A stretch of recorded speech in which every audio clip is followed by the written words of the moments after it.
प्रभु के पवित्र नाम की स्तुति हो।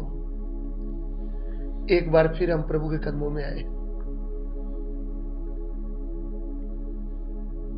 प्रभु ने मुझे अनुग्रह दिया है, उसके अनुग्रह से मुझे तंदुरुस्ती मिला है। अभी हम आप लोगों के लिए प्रभु का सत्य वचन लेकर आए। आज के ध्यान के लिए हम प्रभु के वचन से पढ़ना चाहेंगे प्रेरितों के काम, उसका 17 अध्याय, उसका 16 वचन और 16 ਦੇ ਕੰਮ 17 अध्याय ਤੇ ਉਹਦਾ 16 वचन। Acts chapter 17 verse 16। ਜਦੋਂ ਪੌਲਸ ਅਥੈਨੇ ਵਿੱਚ ਉਹਨਾਂ ਦੀ ਉਡੀਕ ਕਰਦਾ ਸੀ ਤਾਂ ਸ਼ਹਿਰ ਨੂੰ ਮੂਰਤਾਂ ਨਾਲ ਭਰਿਆ ਹੋਇਆ ਵੇਖ ਕੇ ਉਹਦਾ ਜੀ ਜਲ गया। जब पौलुस एथेंस में उनकी बाट जो रहा था तो नगर को मूर्तों से भरा हुआ देखकर उसका जी जल गया। देखिए, यहां पे प्रभु का वचन जब हम पढ़ रहे हैं, इधर में पौलुस प्रेरित के बारे में लिखा है। पौलुस प्रेरित को हम जब प्रभु के वचन से देखते हैं कि वह प्रभु के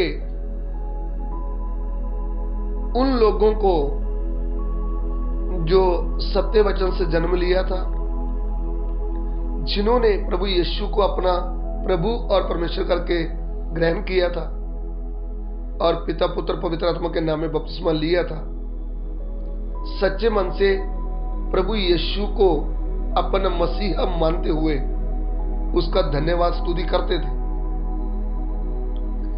ऐसे भाई बहन लोगों को ये मारपीट करता था और उनको घसीट करके बंदी गृह में डाल देता था। भाई हो बहन हो, ये उनके ऊपर दया नहीं करता था। लेकिन ऐसा एक दिन आया जब परमेश्वर की रोशनी उनके ऊपर पड़ी और इसने एक आवाज सुनी, हे शाऊल, हे शाऊल, तू मुझे क्यों सताता है। जब इसने पूछा कि हे प्रभु, तू कौन है जिसे मैं सताता हूं, तब स्वर्ग से एक आवाज आती है, मैं यीशु हूं जिसे तू सताता है। अरे तू मेरे लोगों को सताता है ना, तू मुझे सता रहा है। अरे तू ये बात नहीं समझता, तू यही समझता है कि कुंवारी मरियम के द्वारा नासरत का जो यीशु है वो मसीहा नहीं है। पौलुस, मैं वही तेरा मसीहा हूं। अब ये भेद इनके ऊपर खुल गया। ये शाऊल जो पहले था रोने लगा और 3 दिन कुछ खाया नहीं, कुछ पिया नहीं। फिर प्रार्थना करता रहा, अपनी भूलों को याद करता रहा। प्रभु का दास हननिया आता है, इसके सिर के ऊपर प्रार्थना करता है। जो 3 दिन से ये अंधा पड़ा था, इसकी आंखें खुल जाती है। फिर ये बिना प्रश्नों के उठता है, उठ करके बपतिस्मा लेता है और फिर भोजन खाने के बाद प्रभु का बल स्वर्ग से पाता है। बल पाने के बाद यीशु प्रभु ही मसीहा है करके खुल करके प्रभु यीशु के विषय में लोगों को बताना शुरू कर देता है। तब इनका विरोध होता है। फिर वे उधर से चला जाता है। फिर चेलों के साथ, प्रेरितों के साथ मिलने के लिए एक कोशिश करता है, लेकिन वो इनको ग्रहण नहीं करते। फिर ये कुछ दिन दमिश्क में रहता है और संगति करता है चेलों के साथ, फिर यीशु का प्रचार करना शुरू कर देता है। तो जब यीशु का, प्रभु का प्रचार कर रहा था, तो आज इधर कल उधर लगातार प्रचार करता था। थस्सलुनीकि जगह में जब आया, प्रभु यीशु का प्रचार कर रहा था, वहां पे इनका विरोध हुआ है। फिर उधर से ये निकलकर कुछ लोगों ने विश्वास किया, तब विरोध शुरू हो गया। फिर उसके बाद ये बिरिया नाम की जगह में गया। बिरिया में भी थस्सलुनीकि से यहूदी लोग आए और इनका विरोध करने लगे, इनके ऊपर झूठा इल्जाम लगाने लगे कि ये कहता है यीशु ही राजा है, कैसर राजा नहीं, झूठे इल्जाम। तब उधर से पौलुस को भाइयों ने निकाल दिया और कुछ भाई लोग उधर रह गए। फिर यह भी उधर से निकला तो एथेंस नाम की जगह में आया। एथेंस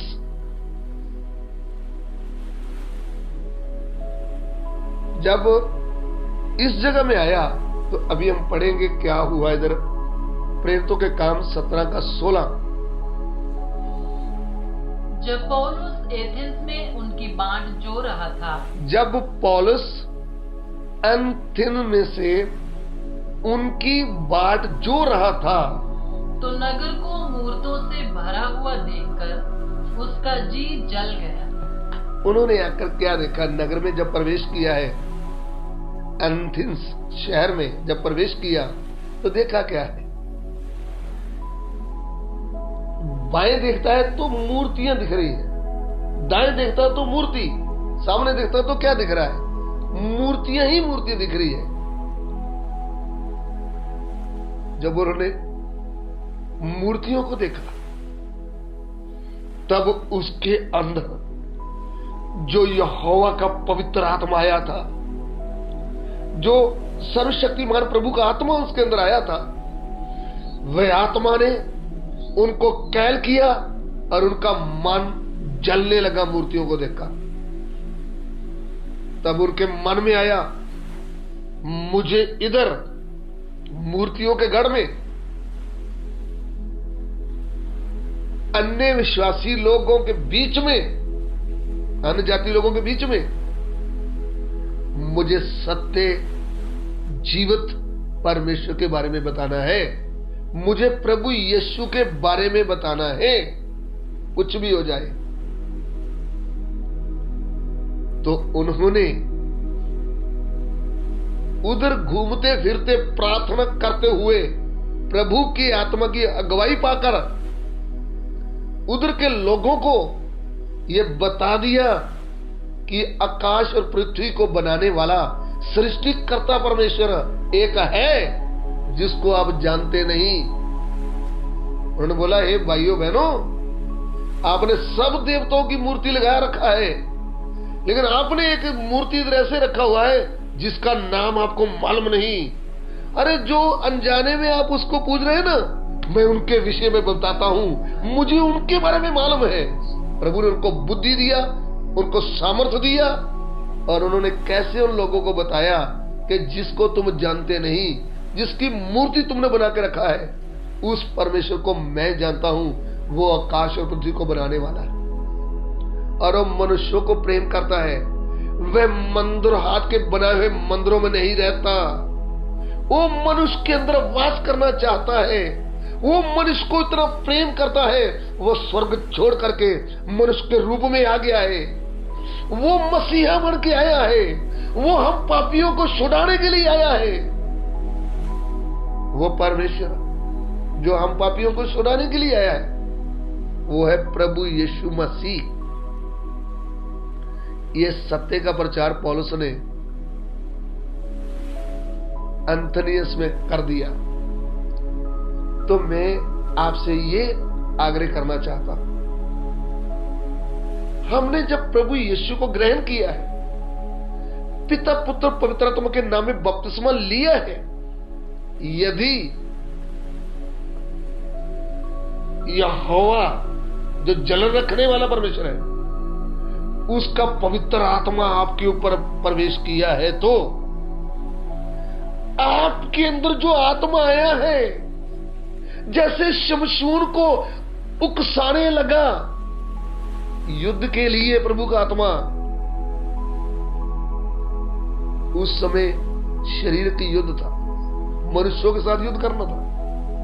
आज हमारा मलियुद्ध, हमारी लड़ाई मनुष्यों से नहीं, अंधकार की शक्तियों से है, दुष्ट आत्माओं से है, जो लोगों की बुद्धि बांध के रखा हुआ है, जिसके लोग गुलाम हैं,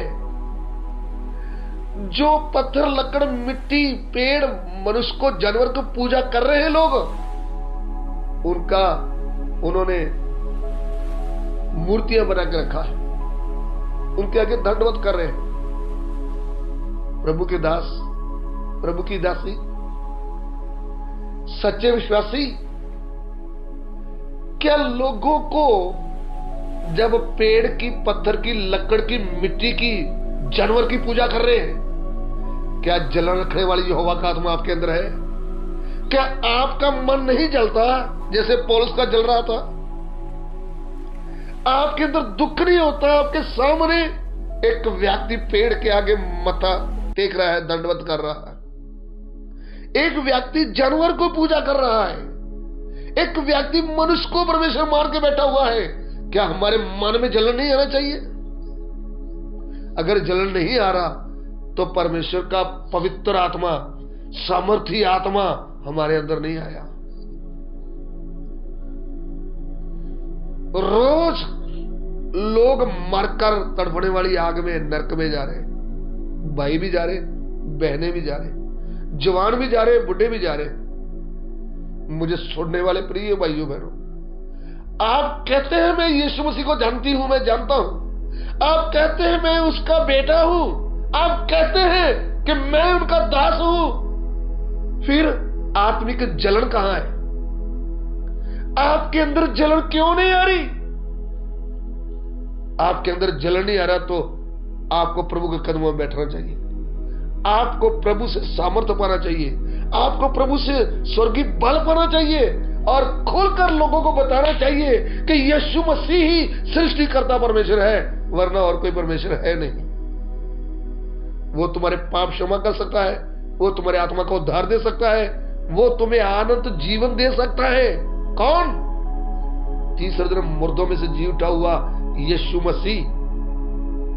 आज मुझे और आपको आत्मिक जलन रखने की आवश्यकता है।